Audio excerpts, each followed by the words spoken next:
మంచిదే మన మధ్యన చేరగా నిదర పారిపోయి నిదరోదా కంట పడక రెచ్చిపోతున్నదే పిచ్చి వైఖరి పచ్చిపోకిరి తెచ్చిపోమన్నదే తీపి తిమ్మిరి వచ్చిపో మరే చిచ్చిపో ఎంగిలి అందుకే చెక్కిలి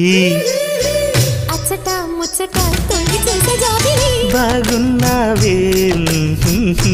బుగ్గల్లో సిగ్గమ్మ బంగారంలా పండిందే చక్క నిజం